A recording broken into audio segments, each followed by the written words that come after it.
It's the only wrestling podcast on earth with one two-time X Division champion, the man behind the man at Impact Wrestling, my best friend and yours. That's Petey Williams. How's she going, eh?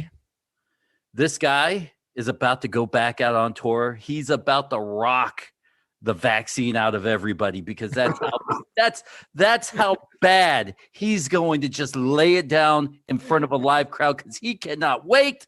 That's Lars Fredrickson. Don't tell me that shit on me. He's won 4 Stanley Cups. He's taken a bit of a hiatus, but now that the Stanley Cup playoffs are over, he's here to ask some important storyline questions. That's Darren McCarty. Good to be here, boys. Thanks for holding the fort down while I was gone. Guys, we have somebody that used to be a hype man. He was a vaudevillain. In a past life, his name was Aiden English. Now he's going by Matt Rehwoldt, a guy I've been a fan of. I mean, Lars and I have been talking all day back and forth about what the vaudevillains meant to us as a tag team. Matt, thank you so much for joining this podcast. Oh my God. I mean, between that intro and all those accolades, I feel like I'm the least qualified person to be on this damn show, but it's an absolute honor regardless. So no, thank you for having me. No, that's Dennis. Yeah, that's me. Yeah, don't get it mistaken. I am absolutely the least qualified, but I do get the first question. I'm batting lead off here, Matt. And I'm going to just kind of go off the bat and ask you this. And a lot of times on this podcast, with all of our experience, we talk about how sometimes that big company up north is a little late to pull the trigger, or if something's going phenomenal for a short time, and like you and the Vaudevillains or you and your hype man thing that you had going on, which was phenomenal, it seemed like the WWE was a day late at really pulling the trigger and just capitalizing off of that popularity that both those things had going for him. How frustrating was that for you? I mean, so in the case of the Vaudevillains, that I think that was less of when should they have pulled a trigger or anything like that. That was more of a case of not giving the audience a proper illustration, a proper introduction to a character like that. That was at that time from NXT when there was tons of these very specific, defined, kind of call it colorful, whatever you will. We were black and white, but characters they were very specific. And I think they grew and gained popularity with that very specific audience. So when you transfer that to that stage, yes, a lot of people might know it, but there's a huge swath of the audience that doesn't. And so when we come out there in this black and white entrance and like Simon with the mustache, kind of doing the old timey thing, you're going to have a good number of people who are going like, okay, like I immediately kind of get it. There's something old fashioned about this, but then they just had us go out there and cut pro wrestling promos, and you had to do it because they write it for you, and you can ask to say XYZ, but you pretty much got to do what you got to do. And then go out there and do run-ins and beat up the tag champs and do it. It was like pro wrestling 101, which sometimes is fine. But for those characters, we needed explanation, some vignettes, hey, here's who we are. This is our philosophy. This is what our whole thing too with that was, we're not time travelers. You know what I mean? We're not like that. We made the jokes at the time machine later on, but like that wasn't the whole thing. We're not pretending to be from 1908 or something. It was just that we believe in this old school style. We present ourselves that way and so on. And we kind of believe in it in the modern world, but that none of that ever got translated. And it was entirely lost in translation on that main roster. And we were just kind of shoved out there into 101 wrestling, be a bad guy, beat up the good guys. You get very little time to explain who you are. And I don't know how they expected the audience to really catch on, given that kind of a scenario. Well, I feel like they caught on more near the end, like your NXT run and then getting, switched over to the main roster. But what I want to know, I mean, it was super over, and I think a lot of people want to see it again. Have you reached out to Simon, or do you guys have any aspirations to get back together or anything and do that on the indie scene or even another company like an AEW, Sure. Impact, Ring of Honor? Yeah. So this is something I've gone on record once or twice with this. And some people get mad at me. I'm a firm believer in not going backwards. And I cherish the time and I appreciate everyone who loved it. But I'm a huge believer in like, unless we can take it and really, and it better be fucking good. I don't know if I can swear. You can bleep it if you have to. Okay. It better be fucking good. I don't want to just have a Vaudevillains reunion. I've had a couple of promoters ask, and I just go, look, unless this were part of some larger project, I really don't want to revisit that. We have no issues. We're all good. We haven't talked a lot, but he's doing his thing. He's killing it.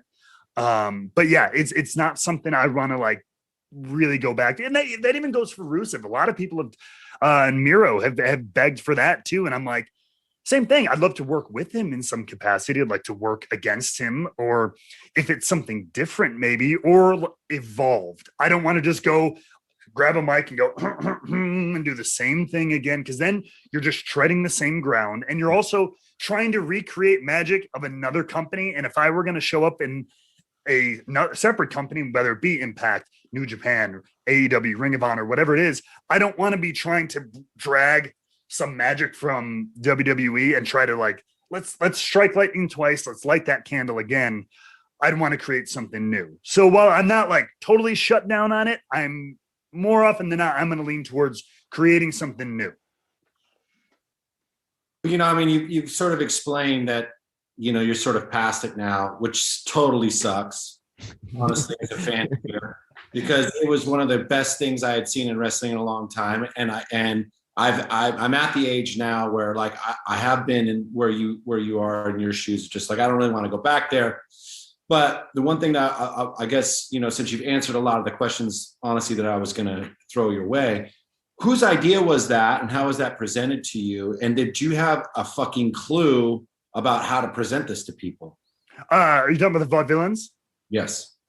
Well, first, and I will say, like, God, I feel like I'm breaking hearts out here. As we all know, never say never. Like I said, if it's a good idea at the right place at the right time, I'm always open. But no, so that idea was pretty, I won't say sprung on us, but it was a pretty quick jump from birth to like showing up at TV with it, basically, because I was finishing up a little bit of a run. I did that stuff with like Big Cass down in NXT. The singing contest had a couple of matches and stuff.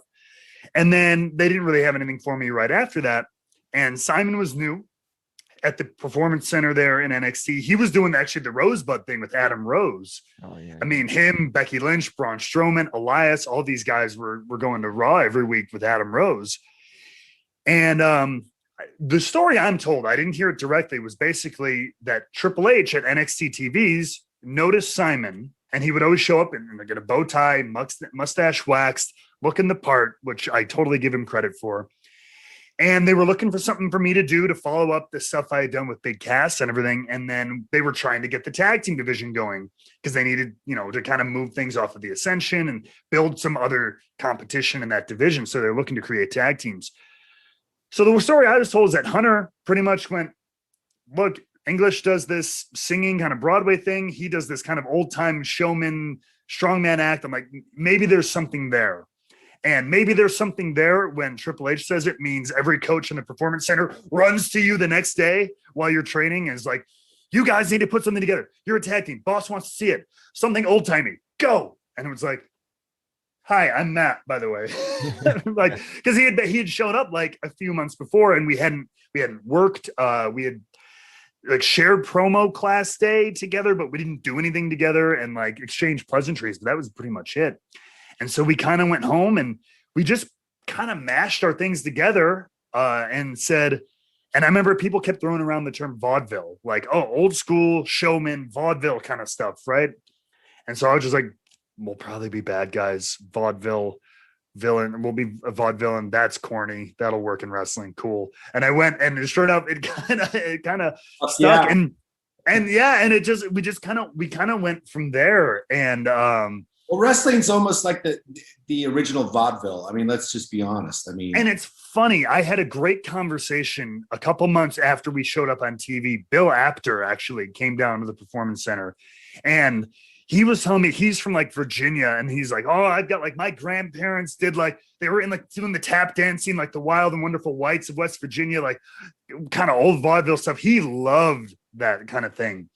And so, yeah, what I mean, it's carny, right? At the end of the day, it's carnival stuff, and it's showman carnival barkers and just old school kind of stuff like that. So we really had a good time with it. It had a little bit of a getting used to period, but man, I'm telling you, from that, hey, you guys got to figure out something, to having like 1 or 2 matches on, house shows, to showing up and doing our first kind of enhancement match in NXT was probably the span of a month. And so that's a pretty short time to build synergy with someone you've never really worked with before. So we kind of hit the ground running. My question, because I'm the storyline guy, right? So you're a guy that's been both in NXT and in the big company too. Is it strictly a Vince Triple H creative thing, or what are the differences as a wrestler? Not just the, I guess, the minor leagues to the big time as we see it as fans, but why does it seem like the storylines and the creative in NXT, that's where the gems come out of, and it's just so bland? Like as a wrestler, it's just, you can't get into it. That's why it's so, with what you had, whether it was the vaudevillains, or I'm a big hype man guy, right? Like the hype or the on the mic and all that stuff like this. I want to be entertained. So it seems like, what is it like? And it's always like, well, it's Triple H here and it's Vince here. But from a wrestler that's been there, like beyond that, what is it more time? Is it preparation? Is it the hunger? It's a lot. I mean, it's a lot of things. It's like I said, and it's changed a little bit now with NXT getting more exposure. It's on, cable television every week and everything now. I think a lot of it was, it's sometimes it's lost in translation. There is a very real thing there with NXT is Hunter's baby. He is the Vince of NXT. He has his own team of writers, his own team of producers. He pretty much gets carte blanche to do whatever he wants down there. And he has power in the company, so he can kind of influence things on the main roster. But I mean, there are people who would talk to him at Raw or SmackDown, and he'd kind of have to give you the little bit of like, look, I can say X, Y, or Z, but this is not my show. The old man still has the say at the end of the day. So there is very much truth to that. The idea of that, like, if you're Triple H's guy, he can maybe protect you a little bit up here. And, some guys had better transitions than others. But at the time when we were coming up, I think I stand by the lost in translation thing. We had a very specific thing in NXT, especially those early days. It was that Full Sail crowd, like being in front of just that crowd. They created the stars, and it's an audience of 500 tops. Yeah. The same 500. And Petey, I don't know if it was similar to you when Impact and TNA was in Universal Studios. It's that same people who show up every week, every month. And so that's your community. And so it's great because they get to know you. And so you have this built-in reaction, built-in relationship. But then when thousands and thousands of people don't have that relationship with you, sometimes it's hard to make that jump unless you really, really lay it out for people. And some people got that treatment and some people didn't. There's a totem pole at the end of the day, and some people are here and some people are here. And that's kind of how it goes. Now, this isn't my question, but just out of curiosity, have you and Petey ever crossed paths or ever on a show together? I don't think we have. No. What? I was at WWE I got a very lucky signing early on. Like I trained and did Chicago Indies here. And then I got a lucky break and got called 6-7 months after I kind of started working on the Chicago scene here. So I'd been there. So I was there the whole time. Okay. Well, talking about the indies before we hit record, and if I'm blowing up your spot, we can easily take this out, but you were talking about your name going back out on the indies. And I don't know if you know this, but we've been pretty successful of helping people change their wrestling names. Ruby Soho. So I've heard. So if you need some help, you have 4 of the greatest minds sitting right here at your disposal that we could easily help you come up with a great indie name. I think a perfect indie name is You just sounded like you were going to tell me. You I let up. You're like, the perfect indie name is. I was waiting. I pregnant pause just to see if you were all in or out or just. I'm all ears. I think it should be called Matt Old Firm Casual. I mean, that's just me. What Dennis just did to Matt was unfortunately like a half a hand job.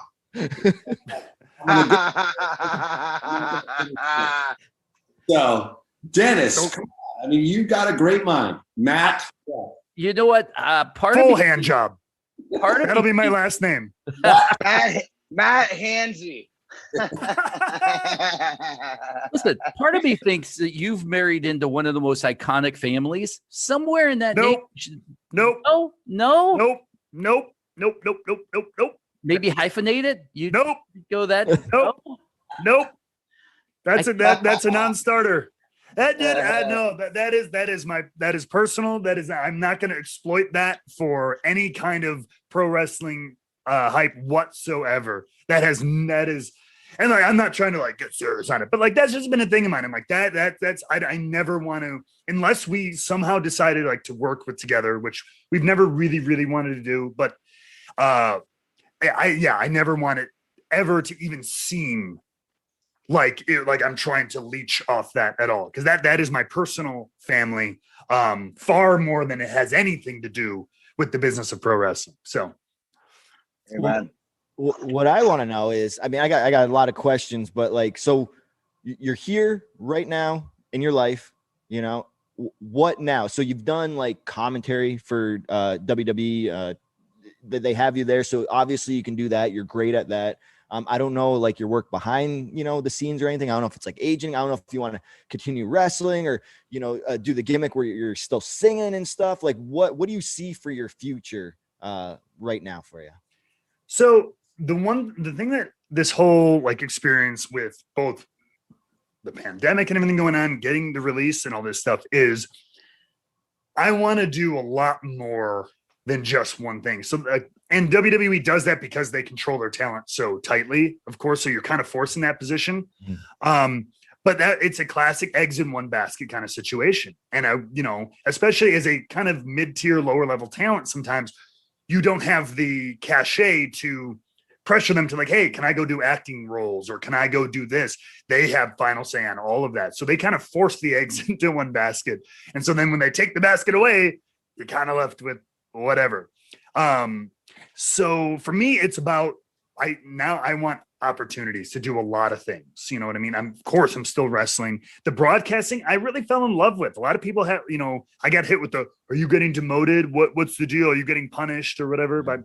And no, it was just an opportunity that I thought would last a month or two. And I was the one who decided to go, let's keep this going. Because I wasn't getting the opportunities I wanted on SmackDown. So, and I had a great team and it was a new skill set.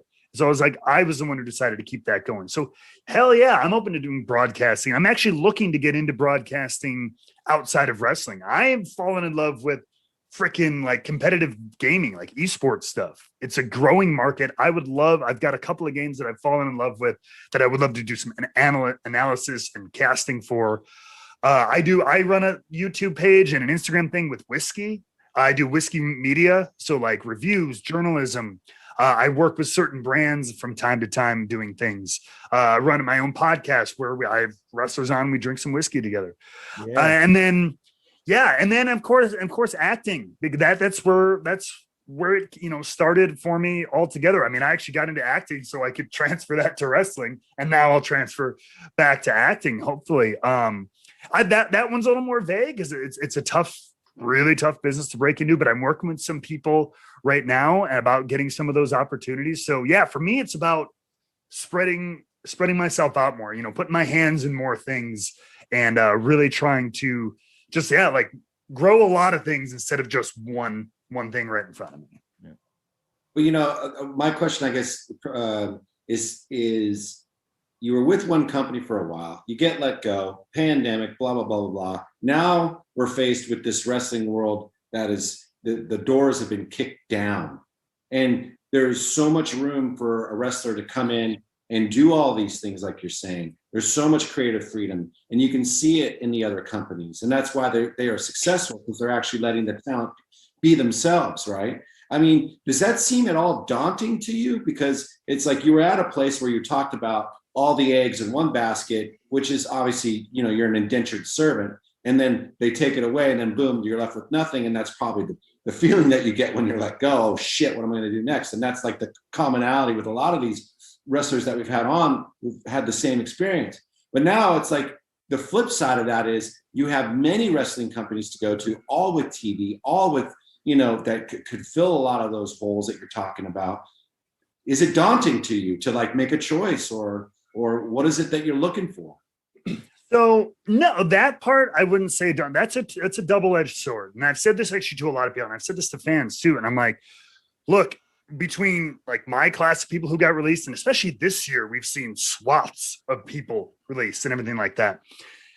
One thing I want people to keep in mind, AEW, Impact, Ring of Honor, all this stuff, these companies do not have unlimited budgets.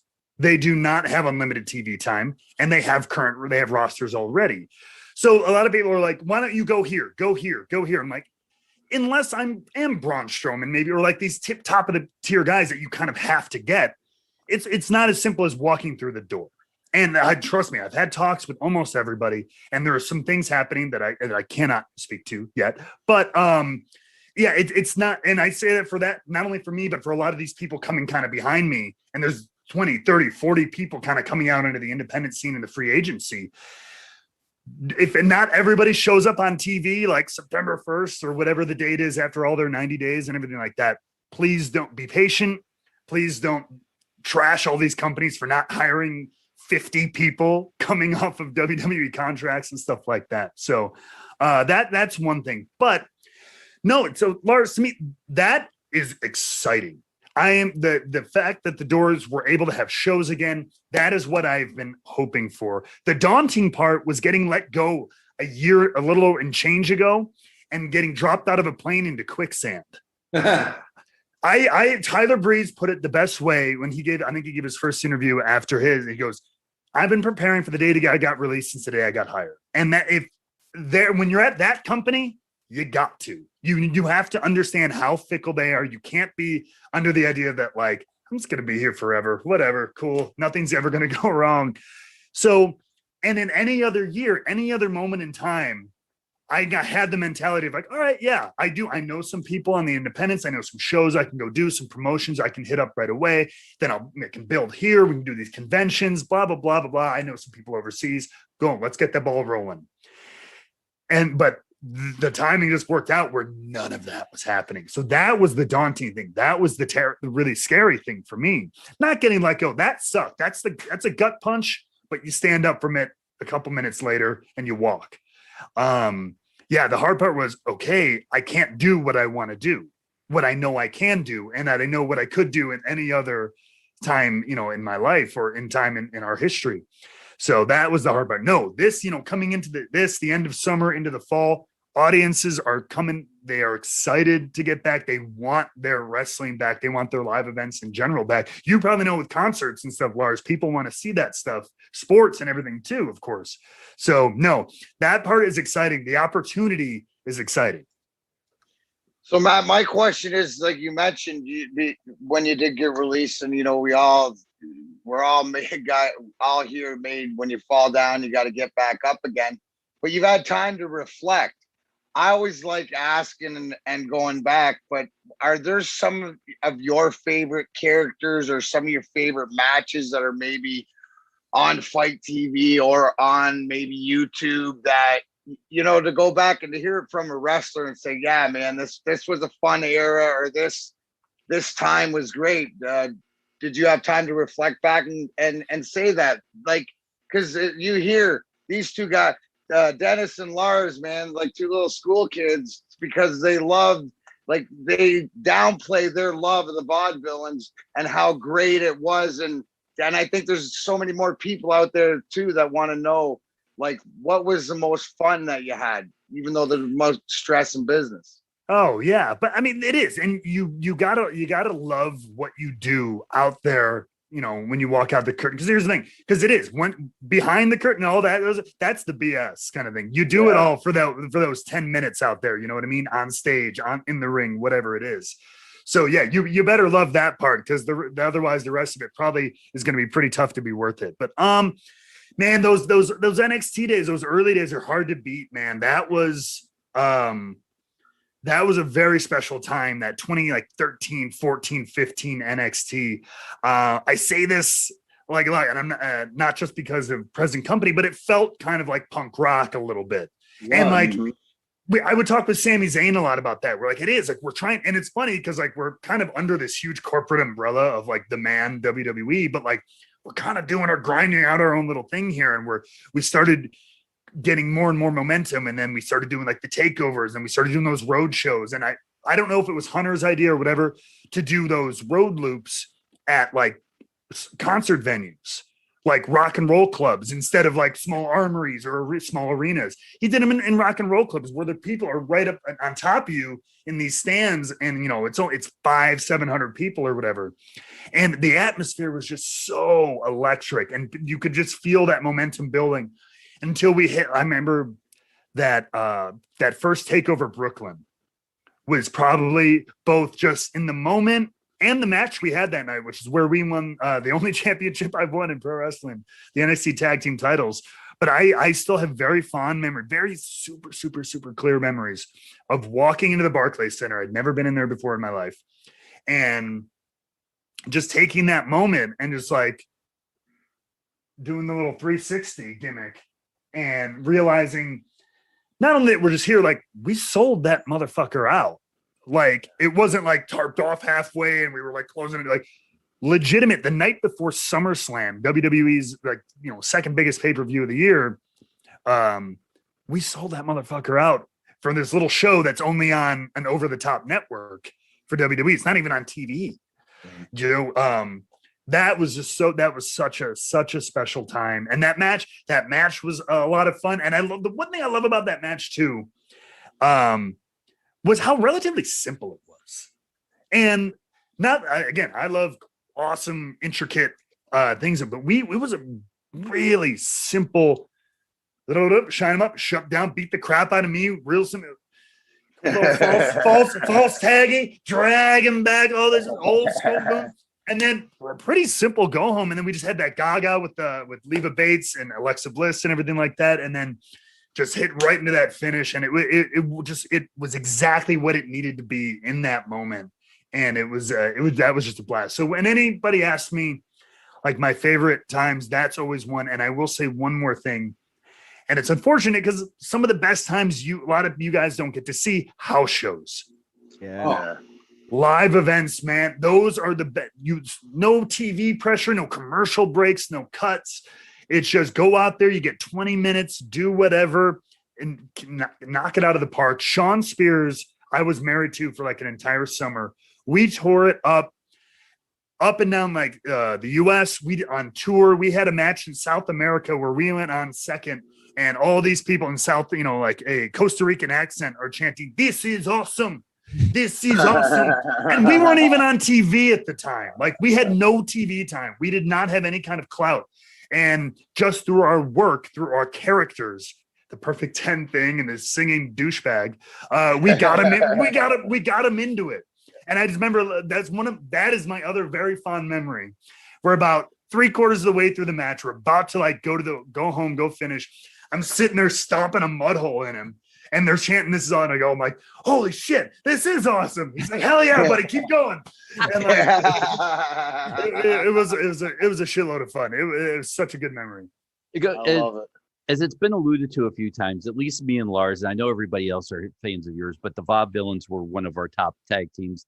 And I really feel like I got to know you through your video podcast, Wrestling with Whiskey, because I'm kind of a whiskey bourbon guy. So that's where I really felt like I got to know you. And then I was like, I got to get this guy on the podcast. And everybody's like, yes, if he says yes, get him on immediately. So here you are. And kind of with that said, how did you, I guess, come about deciding that you wanted to do something whiskey wise? And B, maybe your last name on the indies should be something whiskey related. Whiskey Joe. I'll be Whiskey Dick. Matt J. Dick Whiskey. Richard Whiskey. Richard, yeah. Richard Whiskey. Yeah, Yes. Dick Whiskey. Your alter ego. That's right. Like Then I can Superman. work twice and get 2 paydays. Yes. There it is. See, there it is. You did it again, guys. Get a hood, right? Get a Jack Daniels mask, and we'll be all set. No, for me, man, it all started when a couple years back, I was just at that point where like I was still living in Florida at the time, but I was like, you know what? I want to drink like an adult, I guess, so to speak. Like I wasn't a big party guy. I did a little bit when I first moved down to Tampa and everything like that.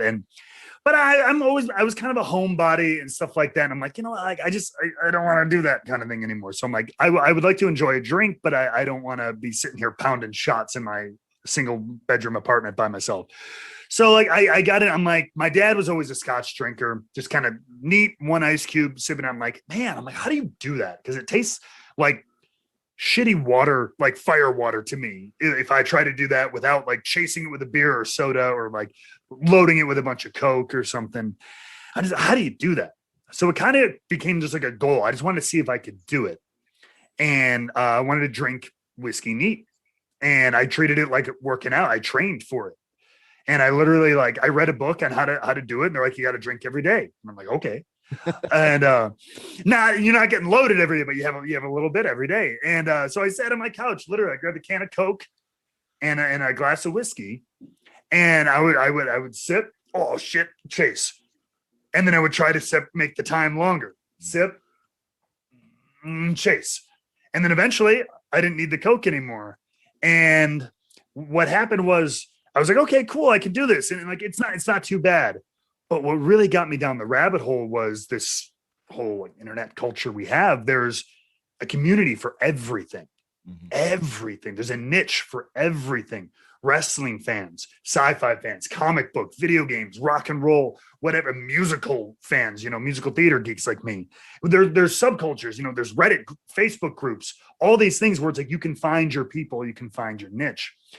And so I went down that rabbit hole and I was like, really? Like, whiskey, like people like collecting bottles of like wild turkey and stuff like that, and podcasts. And I was just like, oh my God, there's a whole world. And when I can find something to nerd out over, I deep dive. And that's what started. And that's when I started the Instagram and the YouTube, because it started as, hey, I don't exactly know what I'm doing, but follow me on this journey. And it's kind of evolved into what it is today. Yeah, no, whiskey. And it keeps you leaner than drinking beer all the time, right? Oh yeah. I mean, you like half a shot before you go out with like, with a little bit, it gives you a nice pump. Yeah. Oh yeah, baby. Dries you out a little bit. Yep. So what I wanted to ask, and I was hoping when you were talking about NXT Brooklyn and winning the titles from, Blake and Murphy and stuff, I was really hoping, to talk about your day leading up to that and the storyline and stuff. Because what I always like to ask is that was your first championship, your only championship. When did they tell you? Did they tell you beforehand? Like, yeah, that's going to lead up. You guys are going to win at Brooklyn. Or was it like the day of where they like, guess what? You guys are going over. No, I mean, yeah, it was kind of in between. So like we were doing the thing with them. And like, I think we knew we were going to go to the takeover. That we knew probably at least a couple weeks out, like a month out, the previous tapings at the very least, maybe a couple days before those, the previous tapings.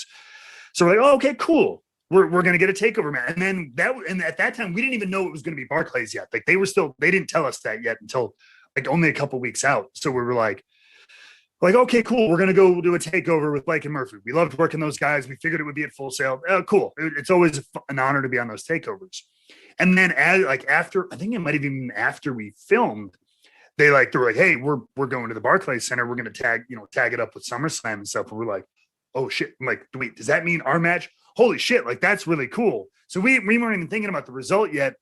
And then the way they were telling the story, I was like, maybe this might be, but yeah, we didn't get anything until, I don't think it was that day, but it was probably less than a week before that. Okay. And of course, even then they give you like the Iggy, but they give you the little like, they could change it too. Yeah. Like we're as of right now, yeah. I think we're probably going to go this way. We'll have you guys go over to be the kind of this moment. We're not, but stay tuned is the old line. Stay tuned. We'll let you know. And then by the day by the time we were traveling to New York, it was like a confirmed thing. Well, one of the things that, we've started posing to, ex people, WWE people, because a lot of the fans ask, like, do you have any Vince McMahon stories? Do you have any run-ins? Because we've never asked that question up until recently, and it's all because of our viewership saying, why don't you ask them? And it's like, well, we never wanted to be like that kind of wrestling podcast. We wanted to be sort of positive and stay on, But if you have any Vince McMahon stories? If not, I got another question. No, sure. And I told this story on, like, I started another YouTube channel briefly, and I told this story, but like it's one of the few interactions I really, really had with him. And that's probably one of the things I regret the most, is not being a little bit more forceful of getting in there and getting that one-on-one time, which is very hard to get, though, in my defense. It's really hard to get. But so I don't know. I'll preface this. I don't know if any of you guys remember, there was a brief period, and I think it was like the summer. It was right after the Vaudevillains had split and Simon was gone, before Rusev. So it was like that summer of like 2017. Yeah. I had a couple weeks on TV where I would break down crying, like randomly, like after a match or something like that. Right? Okay. All right. So that's our jump off point. Rewind a few days.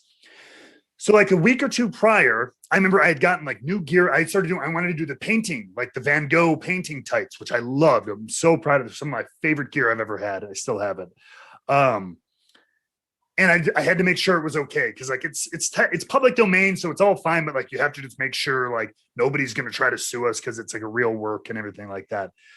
So like they're like, okay, it's legal, like just show it to the boss and get his idea. So I'm like, all right, I'm going to show him this, and I'm going to pitch him where I want to take this character. I'm on my own now. I'm not a vaudevillain. I did the Aiden, the Drama King thing, but I'm like, I want to take that. I'm here on the main roster. I want to take that and like evolve it. Like I said, I don't want to just go backwards. I want to evolve it. And so I had this whole pitch, and I go in there and I got in there and I sat him down, and when you sit down with him, all the horror stories, he is a crazy old man. Don't get me wrong. Like, and when he's in Gorilla and something's pissing him off, yes, he'll scream, he'll curse and all that stuff. But like in his office during the day, if you can get that time, he's a dude. And come on, sit down. How's it going? Blah, blah, blah. And he listens, you know what I mean? And so I had this whole pitch. I had this laid out, well thought out idea. Cena helped me put this together. Cena was awesome with me. And it's like, I'm going to take this Drama King character. So I'm not just a caricature. I'm like, I am this really tortured, twisted artist. I'm trying to create my masterpiece. I can't do it. I'm freaking out trying to figure it out. And whatever my masterpiece is, I don't know. Maybe it's being on WrestleMania. Maybe it's winning the championship. Maybe it's tearing the whole set apart. I don't know. Like, I can't even figure it out. Like this tortured artist thing. I'm like, it's dark. I can like throw buckets of paint on my opponent and like try to like create something like on them, like NWO style, but just like more of like a crazy Jackson Pollock nut job in wrestling. Or like, again, maybe I'm a piano and I'm just breaking the piano because I can't compose the idea that I want to compose. All this stuff and intricate artistic stuff. And he takes it all in. And he's like, okay. And I'm like, okay. I'm kind of sitting there. I'm like, all right. And he's like, you're an artist. Okay, so then you're an artist, and that means you're sensitive, right? I'm like, and you guys, yeah, I'm in the future too. You guys know what's happening. So I'm like, yes, sir. Like, yeah, I think that's fair. He's like, yeah. So things really work you up, and maybe it causes you to, maybe you cry. And I'm just on the inside. I'm like, what the? But at this point, I put it all out there, and now you just got to listen to him. And I'm like, and he's like, it's just something that gets you. You lose a match or something happens to you, and you can't control those emotions because you're an artist, and you cry. I'm like, and I was like, I suppose, like, yeah, I maybe. He's like, okay, well, let's take a look at it. Thanks for coming by. And out you go. And I'm like, what just happened? I mean, I got the gear approved. Great. But I didn't know what was going to happen. And then the next week, they're like, hey, you have this thing. So you're, facing, I think it was Ty Dillinger. You lose. and you break down weeping in the ring. And it says here specifically, weeping. You need to weep. And I'm like, okay. So I tried my best to kind of turn it into what I wanted. And I'm like, I'm not going to be like, boo-hoo. I'm going to be like mad and crazy and like pulling my hair out kind of thing. And like, that was okay. But then they had to, of course, do a backstage with Jericho where I start weeping and he puts me on the list because he was doing the list thing. And so I cried. I did that. I got put on the list and then you never heard from me for the next like 3 weeks and the crying thing was dead. And that was it. It's a great Vince story, man. Great Vince story. That is a great Vince story. But one of the things that interesting, you mentioned in that story, John Cena was great with doing stuff like that. You have a little insight on who are the guys that maybe were, great. I'm always looking for who are the guys that go above and beyond, or maybe even some of the guys that are like awesome, like talent wise to watch, like in person or being around. Yeah, I mean, so I was in that regard, I was extremely lucky. I consider myself extremely lucky. Most of my run up there, as soon as I came up, they kind of started bringing that brand split back. So I did a little bit of Raw SmackDown, but then they did the split that summer right after we came up. And I was on SmackDown the entire time. I never went to Raw. And I don't know what it was, if it was like producers or the writing teams who kind of just got what they wanted. But man, SmackDown, I think it's talent in rings, but as humans, we got the kit and caboodle as far as all the Good Brothers went. Like, I mean, we had such great dudes. So to touch back really, Cena was just awesome. He's one of those guys who's like, it almost makes you mad because like he's so successful and so good and like carries it all so well that it almost, you want him to be a total like asshole. Like he's like, oh, okay, well he's a dick though. So screw his success. But he's really cool. And like, he would like actually like sit down with me at TVs and be like, hey, what, are you working? Are you booked tonight? And I'm like, no. He's like, why not? And then like, I'd say something. He's like, well, that's not why. And he would help me like work through things. Be like, hey, well, you need to do this. Tell them this, do this. Like me. And I'm like nobody. And like, we would bond over playing piano because he was learning classical piano because apparently he didn't have enough to do. And, but like stuff like that. And he legit was a guy who would sit at Gorilla and watch every single match from the dark match to 205 live on days when he was there. And so that was really cool. But man, our whole locker, I don't know if I'll have enough time to say everybody who was just like a good dude. Huge love to Brody Lee. Luke Harper was such a good brother, such one of like the true people I call a friend, like him, his wife, his children, everything, like friends, like not just like, oh, good dude in the locker room, like absolute friend, gem of a human being, and such a fun guy to be around. So like all the time I got to spend with him is something I'll always remember. Sami Zayn is it was such a weird, awesome, super cool guy. Him and Kevin Owens were great. I got to spend so much time with New Day, both in the ring and out. Those guys freaking ruled. The Usos freaking ruled. Like our locker room was stacked with like good dudes. That's and awesome. Like, we would always hear like, and there were a bunch of people on Raw who were great too, but we would like always hear like everyone on Raw was like, oh, that's so stressful here today. Like it's all this, it's all that. And Raw was, because Raw was still kind of looked at as the flagship. And we were over here like, we're playing video games with Woods' up, down channel and chilling in the locker room and everything. I don't remember ever there being like a bad time. Randy Orton was another one who like took a lot of interest and time with me. And like, I got to work with a lot during the Rusev Day stuff. So like, man, there was a plethora of really good dudes in that locker room most of the time I was up there. All right, we have time for one more question apiece, and I kind of want to take it back because you had mentioned that you didn't do a lot of time on the indie circuit.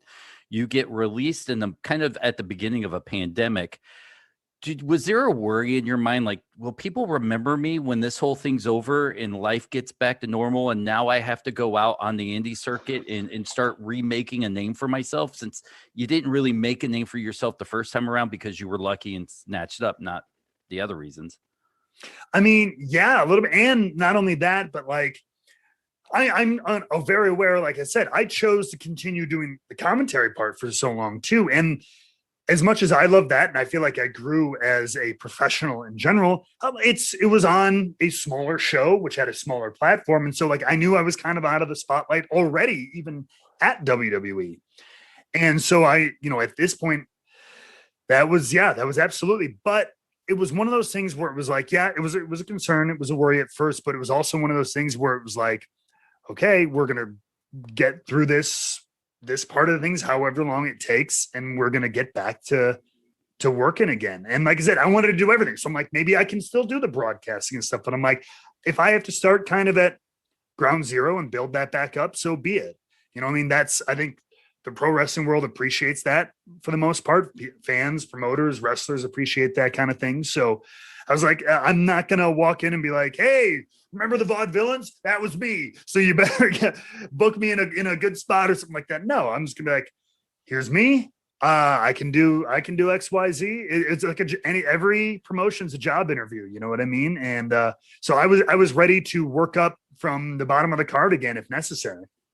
See, I want to take it back to that Vince McMahon story just because, I feel like I can relate and I feel like now that you said that story, since he worked so close with Vince Russo, I feel like now I know where Vince Russo got it from. Because I mean, I've pitched a similar idea, like you pour it all out, like, and the one thing they get from it is not what you were trying to portray. Yes. Like when I was pitching the Maple Leaf Muscle character, all this stuff that I was going to do, whatever. And I'm like, okay, I'm going to be this amateur bodybuilder, whatever. And I said to Russo in passing, like, yeah, I was wearing biker shorts at the time. I'm like, I'll wear the little tights. After the 15-minute pitch, he goes, wait, you'll wear the little tights? And I'm like, of course. Of all the things, that's what you, so, but my question is, it kind of relates to this. Okay. You started off quick with WWE, like pretty much you got signed, after your training and stuff. When they signed you, did they have an idea for you? Like right off the bat, it's like, yeah, you'd be great at doing this character. Or was it more like, we just want you to be a dude for right now and wrestle and see what happens? How did it go? Like, and who contacted you in with that? Yeah. So the reason he denies it to this day, but the reason I got a job with Norman Smiley, because when I wanted to train to wrestle, I was looking at places to go, and there were places in Chicago, but at the time there wasn't anybody who had a really great reputation up here to do training. And so I was like, I knew FCW was a thing. And I remember going on their website because I was a little mark, and I would just check out who was there. And like the little subsection, they're like beginners class, and it was like training. And I'm like, that seems weird. I'm like, that like WWE's developmental would offer that. And I found out it was Steve Kern, who was running FCW at the time, would offer a night class like twice a year, like for 3 months or whatever. And you come in, it's like any other school in the country. Hey, pay your deposit, kid. And then that'll lock in your spot. You come on down to Florida, and then we'll train you. And yeah, it was a Monday, Wednesday nights after like FCW practice let out, and it was run by Norman Smiley. He was the kind of guy who ran the class. And so I got a really good rapport with him, and I learned a lot. And he's the one, I think the TR was kind of calling around, they were just looking for talent. They were looking to kind of fill in FCW. I think they were getting ready to call people up and everything like that. So I think they just kind of called Norman and was like, hey, you got anybody? You know what I mean? And he's like, I remember we had such a good relationship. And he's like, I put your name out there. He goes, I put you over, said you had you're tall, you're young, you kind of take to this naturally. And I didn't know what was going to happen. He goes, I can't guarantee you anything, because I remember he called me, but he's like, but I put your name out there. And then I got an email from TR one day, sent him some like pictures I had and like a couple matches I did, and then never heard from them again. And then I remember I was personal training at the time. So I woke up at like 3 a.m, trained people until like 11 a.m. And then I was like coming home to take a nap. And I got a phone call from a 203 number, and it's Johnny Ace, and doesn't even give me a word in edgewise. It's literally like, hey kids, Johnny Ace, we're going to go ahead. Here's what's the deal. We're going to give you a deal. It's going to be X amount day. We're going to give you X amount of dollars here. Blah, blah, blah, blah. See it. Talk to my assistant. Click. And I'm like, did I just get signed to WWE? What the hell just happened? And did a lap around the house because I was a 12-year-old kid again.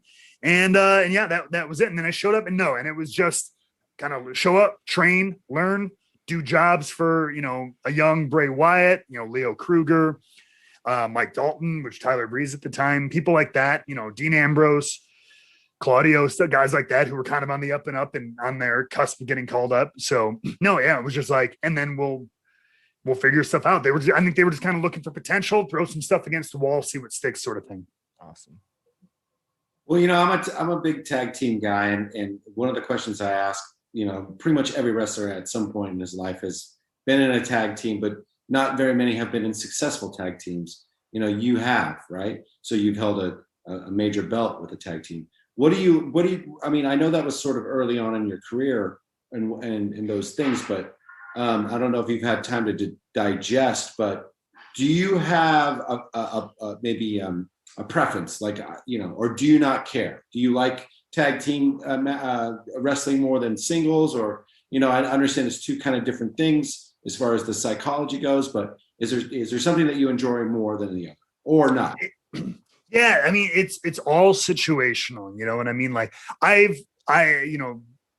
tag team wrestling, when it's done well, it's so good. Yeah. It's so good. I mean, I like that. That to me, that's what it comes down to, kind of singles or tag team.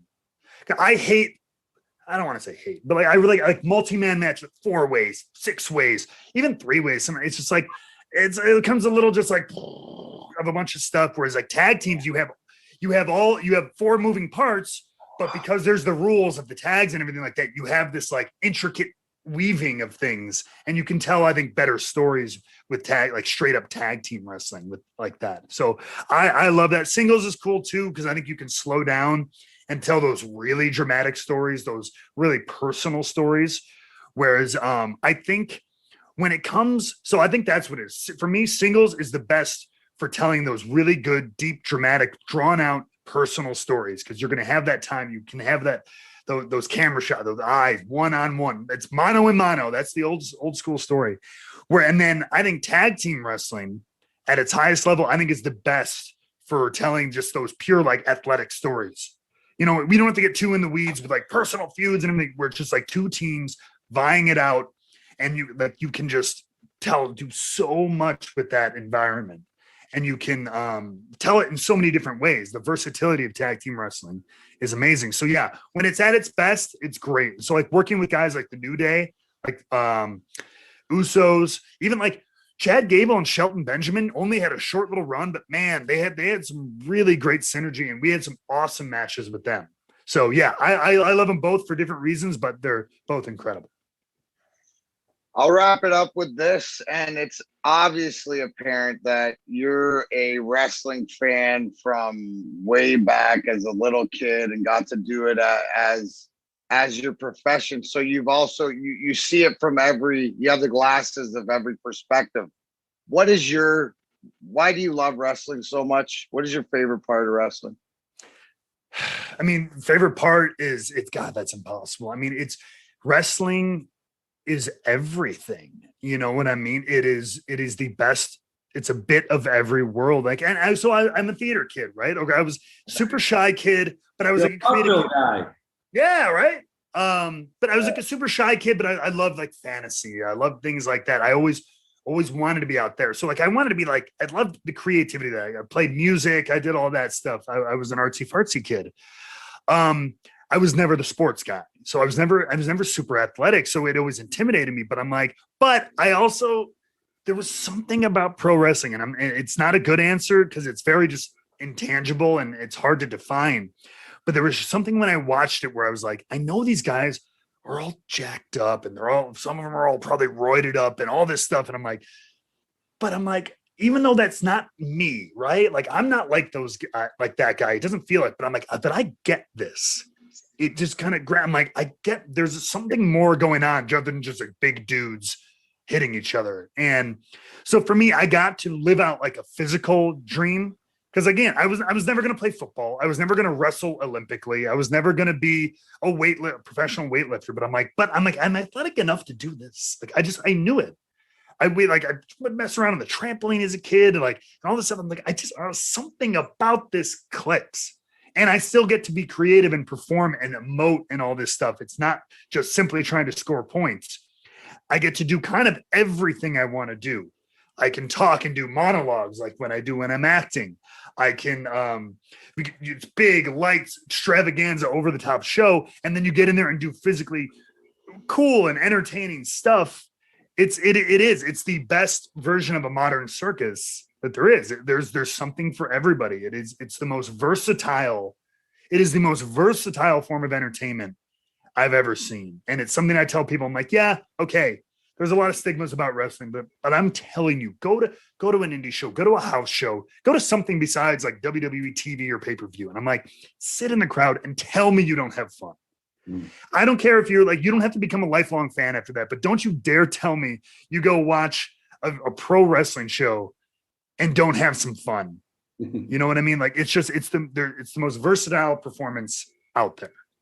What I heard is wrestling brought everything together for you. Yes. It's sort of like the tie that binds it.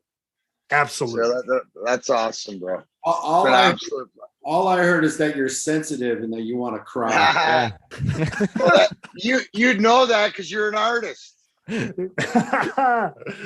Oh man. Matt, I don't say this to many guests, but thank you so much. This has been amazing. I'm counting the days until we have you back on, because this was such an amazing fun. You made our job easier just sitting back and asking the question and listening. So I'll say this: where can people find you? Because I know you've got your Wrestling with Whiskey, you've got your Twitch channel. What else? Yeah, so I mean, it breaks down pretty simply. So Drama King Matt is kind of where I've branded everything. So Instagram, Twitter, Twitch is all Drama King Matt, easy to find. And then the other side of things is Wrestling with Whiskey, Instagram and YouTube. And the podcast is I put the video version on YouTube, but the audio version it's on Apple, it's on Google, it's on Spotify, all that stuff. Straight Shooting is the name of the podcast that's associated with Wrestling with Whiskey. But yeah, look up Drama King Matt or Wrestling with Whiskey pretty much anywhere, and you will find my candy ass. Well, for everybody at home, the podcast is over. For us, we're going to say our goodbyes off the air. Matt, one more time, thank you so much for this. No, guys, thank you very much for having me. It was an absolute honor.